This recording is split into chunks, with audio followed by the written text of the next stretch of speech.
Good afternoon, everybody. Today, the briefing will belong to General McKenzie, Commander of U.S. Central Command. General, can you hear me okay? John, I can see and hear you fine. Thank you, sir. The General will have some brief opening remarks. He'll obviously address the events in Kabul today, as well as the evacuation mission and where we are and where we're going. Then we'll take questions. I will moderate the questions as we have done before. I will call on you, please, before you ask your question, identify yourselves and your outlet, so the General has an idea of who he's talking to. And just a reminder, we've got 30 minutes, and we have a hard stop at 3:30. So with that, General McKenzie, over to you, sir. John, thanks. It's a hard day today at our national airport and in the vicinity of the Barron Hotel, which is immediately adjacent. The attack on the Abbey Gate was followed by a number of ISIS gunmen who opened fire on civilians and military forces. At this time, we know that 12 U.S. service members have been killed in the attack, and 15 more service members have been injured. A number of Afghan civilians were also killed and injured in the attack.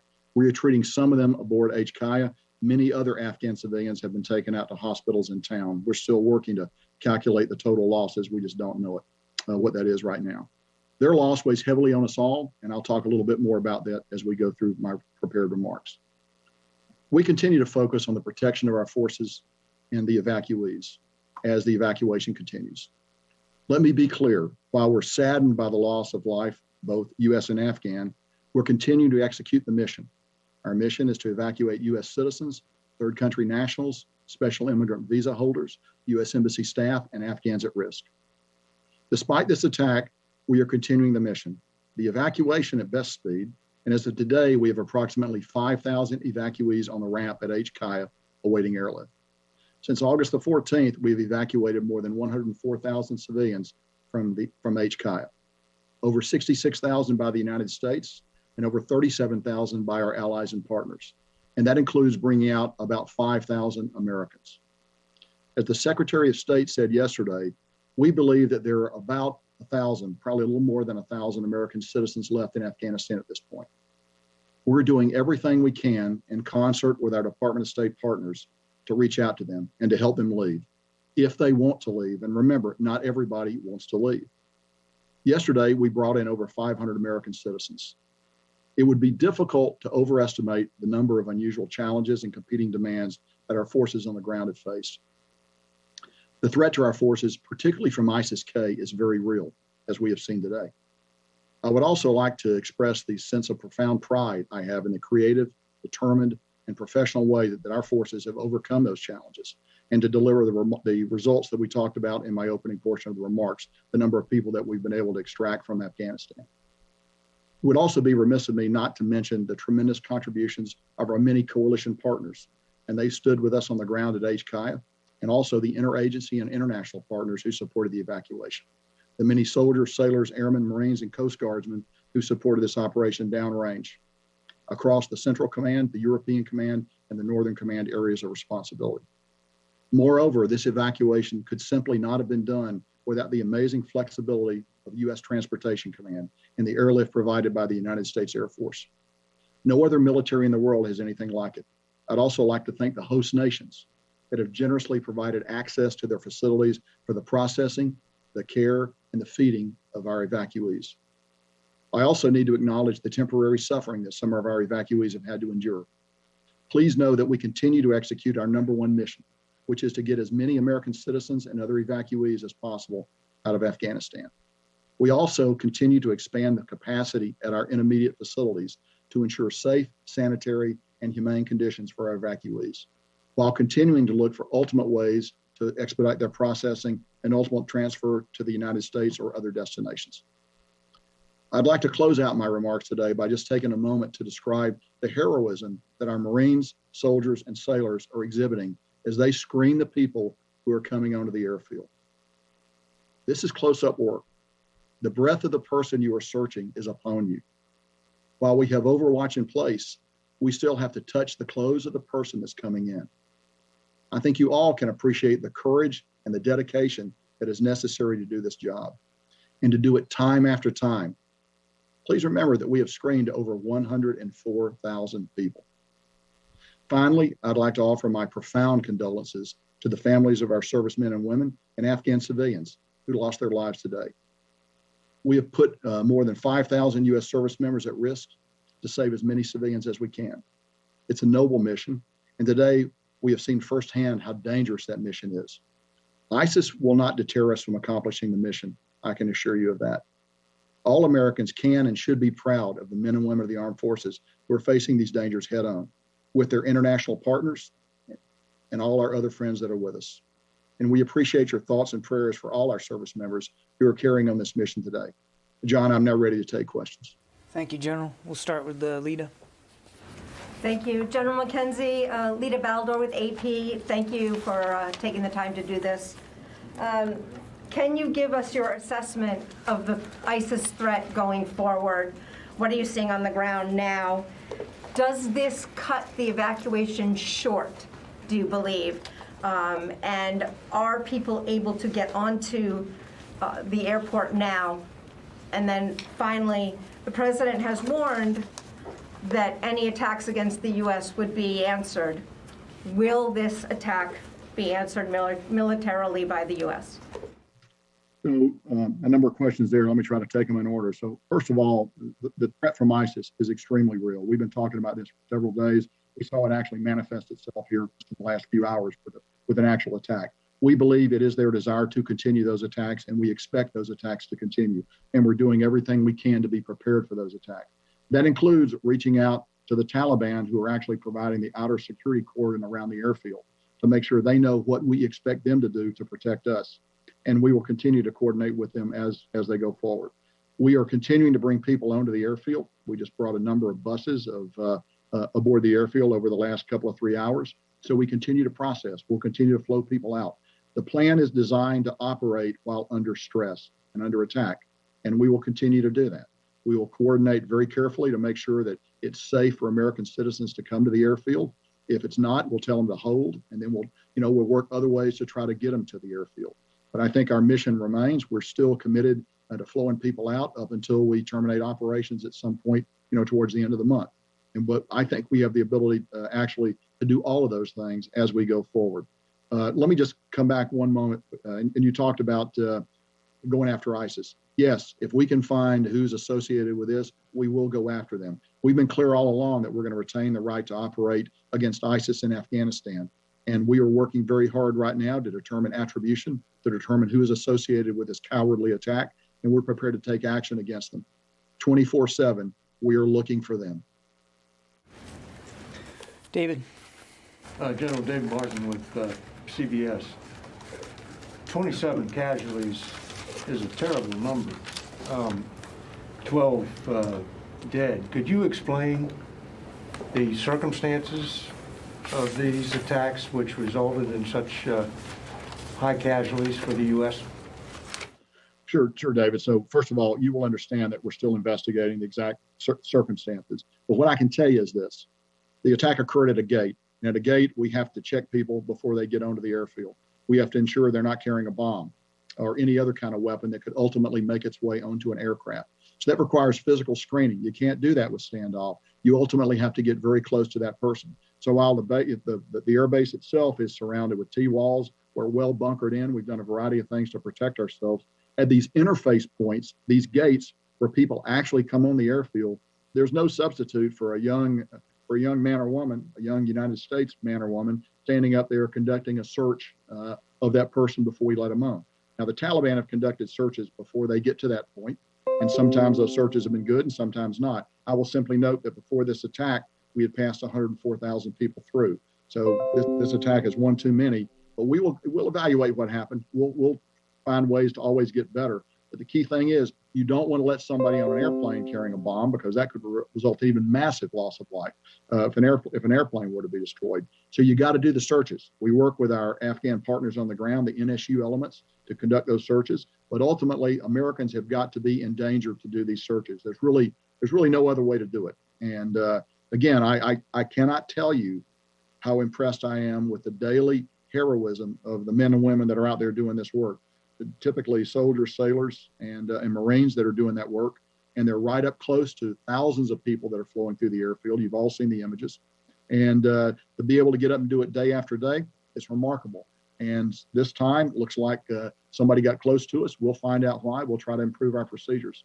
It is 12 service members dying. Nobody feels that more directly than me and everyone else in the chain of command. And we recognize that we need to continue to evaluate our procedures as we go forward. At the same time, there's a tension there. We have to continue to let people own the airfield because that is why we are there. We're not there to defend ourselves. We're there to defend ourselves while we process American citizens first, but also the other categories of people that I've mentioned, get them to a place where we can fly them out into a safer, better future. So just to be clear, this suicide bomber was going through the gate, being searched, checked by U.S. service members when he detonated his vest? David, that would be my working assumption. I know this: he did not get he did not get on the installation. It was at the interface point where they try to come in where this attack occurred, and we just don't know more right now. We're gathering that information, as you will understand. We're investigating that, but right now our focus really, we have other active threat streams, extremely active threat streams against the airfield. We want to make sure that we've taken the steps we need to take to protect ourselves there. So our focus is on that. Over the next few hours and a day or two, we'll learn a lot more about what happened here. And I'm sure we'll be able to share that with you. But right now, our focus is actually going forward, ensuring that another attack of this nature does not occur. Because as you know, typically the pattern is multiple attacks. And we want to be prepared and be ready to defend against that. Courtney. Can you, hey, General McKenzie, it's Courtney Cuby from NBC News. Can you tell us a little bit more about these extremely real additional threats from ISIS? Is it a concern about more suicide attacks? And also about some of the steps that you may be taking to mitigate future attacks? I mean, would it include putting U.S. troops or Marines outside the gates or outside of the airport for additional perimeter security? And then finally, with all of this, is there any discussion about sending any additional U.S. troops to Kabul airport for additional security measures? So let me actually answer the last part of your question first. We assess we have the forces we need to protect ourselves there. I'm always in a constant dialogue with the secretary. If I needed anything else, I'd be talking to him immediately, but I think we have what we need to protect ourselves. So let's talk a little bit about the threat streams. So very, very real threat streams, very, what we would call tactical. That means imminent, could occur at any moment. And they range from rocket attacks. We know that they would like to lob a rocket in there if they could. Now, we actually have pretty good protection against that. We have our anti-rocket and mortar system, the gun systems that those of you who've been out there are very familiar with, that are pretty effective against these kinds of attack. We are well positioned around the boundary of the airfield, and we feel that we would be in good shape should that kind of attack occur. We also know they aim to get a vehicle-borne suicide attack in if they can, from a small vehicle to a large vehicle. They're working all those options. And then we've just seen their ability to deliver a walk-in, a vest-wearing suicide attacker. All of those things we look at. Now, the other thing we do is we share versions of this information with the Taliban so that they can actually do some searching out there for us. And we believe that some attacks have been thwarted by them. Again, we've been doing this we've been doing this since the 14th. This is an attack that's been carried out. We believe it's possible that others have been thwarted. We cut down the information we give the Taliban. They don't get the full range of information we have, but we give them enough to act in time and space to try to prevent these attacks. The other thing we try to do is we try to push out the boundary even further so that we don't get large crowds massing at the gate. Clearly, at Abbey Gate today, we had a larger crowd there than we would like, which goes to show you that the system is not perfect. But we have gained large elements of standoff at other gates, and we want to keep that kind of standoff in place. As you know, standoff for attacks like this is always the best defense. Unfortunately, we just don't have the opportunity, given the geography of the ground that we're on, to always gain that kind of standoff. So let me close up your question by saying we take the threat of these attacks very seriously. We're working them very hard. We're doing a variety of things. We got, as you know, we have AH-64 attack helicopters on the ground that we're flying to take a look. They have very good thermal and optical imaging systems. We got aircraft overhead that also have very good imaging systems. We have unmanned aircraft, MQ-9s, that have the ability to look. All of these systems are being applied in defense of the airfield, all of it on a continual basis, all of them vectored by the intelligence that we receive, and then we also use the Taliban as a tool to protect us as much as possible. I'm going to go to the phone, so I haven't done that yet. Alex Horton, Washington Post.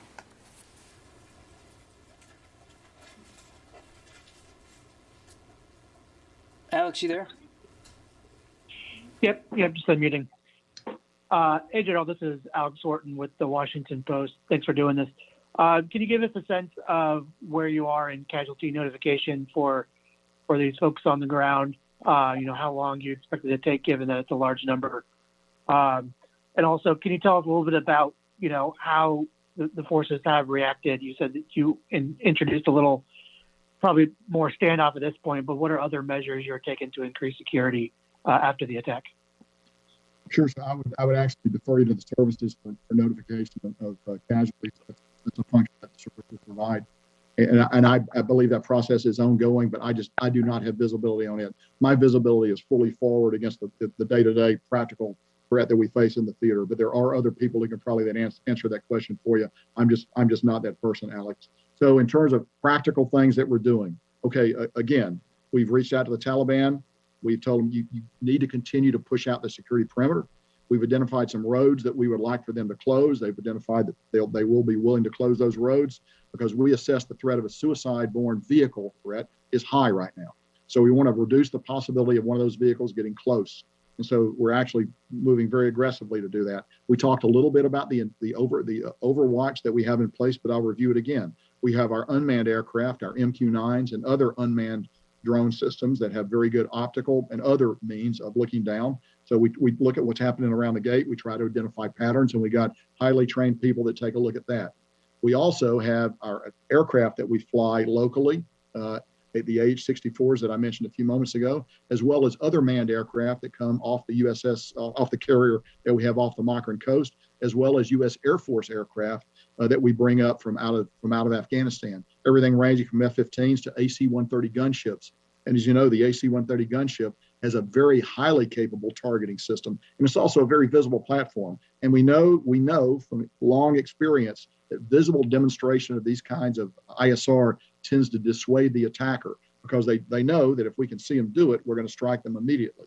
So we'll be prepared to do that should it become necessary to defend the base. We're looking very hard. We assess we are in a period of heightened warning right now, and we're working through that as aggressively as we can. Over. Gordon. Yeah, General, Gordon Wolf on Wall Street Journal. Can you tell us if you think that your recommendation for staying potentially after August 31st would change because of this threat stream? Or are you concerned about the threat stream? And also, the U.S. military and the Taliban have been coordinating very closely on various things. Do you still trust the Taliban, and is it possible that they let this happen? So as to whether or not they let it happen, I don't know. I don't think there's anything to convince me that they let it happen. As to whether or not I trust them, that's not necessarily that's a word I use very carefully. You've heard me say before, it's not what they say, it's what they do. They have a practical reason for wanting us to get out of here by the 31st of August, and that's that they want to reclaim the airfield.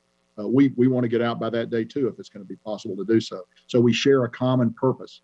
As long as we've kept that common purpose aligned, they've been useful to work with. They've cut some of our security concerns down, and they've been useful to work with going forward. Now, long term, I don't know what that's going to be. I will tell you this: anytime you build a non-combatant evacuation plan like this, and you bring in forces, you expect to be attacked. So we expect, we thought this would happen sooner or later. It's tragic that it happened today. It's tragic there was this much loss of life. We are prepared to continue the mission. I've had a great opportunity to have dialogue with my chain of command on it, and I'm not going to be able to share with you what my advice has been, as you know and understand, Gordon. But I think we can continue to conduct our mission even while we're receiving attacks like this. Over. Eric. General Eric Schmidt with the New York Times. Even before today's attack, you were just 4 days or so from leaving. How soon will you have to start diminishing the evacuation flights, if indeed those can continue, to make space and time for the military retrograde, that is the withdrawal of the remaining troops there and their equipment? So Eric, without getting into specifics, I would tell you that the plan is designed to maximize throughput of evacuees even as we begin to prepare to draw down the force on the ground. So we recognize there's a need to balance the two. So we're not going to get to a point where suddenly we turn off the spigot. It will draw down as we get closer to the end date. It's not useful for me to share that date with you right now when we will begin to draw down those flights. but we will do it at some point. At the same time, I want to emphasize again, the plan is designed to maximize pushing people out, even as we reconfigure the force, continue to defend ourselves, and get ready to bring out our own equipment and ultimately our own military personnel. And General, if I could just follow up on that, will you have to also develop alternative routes beyond those that you already have to get the remaining Americans in Kabul who want to leave safely to the airport? So I would tell you that we have worked over the last week. We have brought in hundreds of Americans by working alternate routes to get them in, by establishing contact with them, by directing them down a steady different ways to get to the airport. Our task force, our JSOC element, does that on the ground very effectively in coordination with Admiral Vaisley, who's the overall commander there. So we continue to do that. That's not something that we're beginning now. We've done that all along, and we will continue to do that up until the last moment. Jennifer. General McKenzie, Jennifer Griffin, Fox News. Can you say, was there one or two suicide bombers at the Abbey Gate? And can you say for certain that it was a male bomber? And can you give us any more details about the second explosion that occurred at Barron Hotel? Was that a VBIED? Was that a car bomb? Or was that also a suicide bomber? Finally, there are State Department employees who are side by side with U.S. Marines at that gate. Were there any other U.S. citizens killed in the attack? And why were the Marines so close together that so many were killed in one strike? So we think one suicide bomb at Abbey Gate. Don't know if it was male or female. Just don't have that information. Don't know much about the second bomb, except one went off in the vicinity of the Barron Hotel, which, as you're aware, is a deeply bunkered structure. And as far as I know, there were no UK military casualties as a result of that.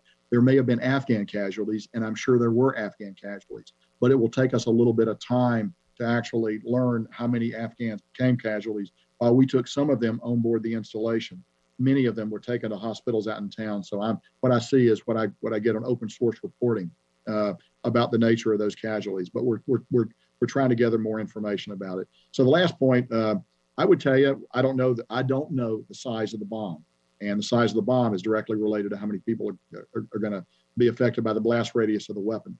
We are going to investigate that. As I've noted before, you're at the interface point there at these gates. Somebody's actually got to look someone else in the eyes and decide that they're ready to come in. And so we'll find out exactly what happened. Beyond that, I would not want to speculate at this time, Jennifer. Thank you. Any other American citizens from the State Department who were killed? None that I am aware of now. Okay, I need to go back to the phones. Laura Seligman. Hi, General. Thanks so much for doing this. A couple questions. First of all, can you tell me, we've heard reports of a third and possibly a fourth attack in Kabul today. Can you confirm those? And then also, can you tell us how exactly are you still conducting these evacuation flights? Are you concerned about manpads and other threats to the aircraft? First of all, indications of other attacks in Kabul, but we have not been able to run that information down. So we see it. We get open source reporting on it, but I can't confirm that there have been other attacks in Kabul away from HKIA today. We continue to take a look at that very hard. I will tell you this: the safety of our aircraft coming in and out is of paramount importance, because obviously you have the opportunity there for 450 or more people to die if you have a significant mishap with the aircraft. We know that ISIS would like to get after those aircraft if they can. We don't believe they have a man-pad capable of doing it. They have taken shots at our aircraft on occasion without effect. We think that's going to continue. But as you know, military aircraft have a variety of self-defense systems. What's more vulnerable actually are the charter aircraft and other aircraft that are coming in that do not have those systems. So with our ISR, we look very carefully at the approach pattern and the departure pattern off that runway to see to see if we see any sign of something that might pose a threat to aircraft. That's one of the things that we look at religiously throughout the day and throughout the night as we conduct operations. Because really, the aircraft, the only way we're going to get people out of there. So we are keenly sensitive threats to our aircraft.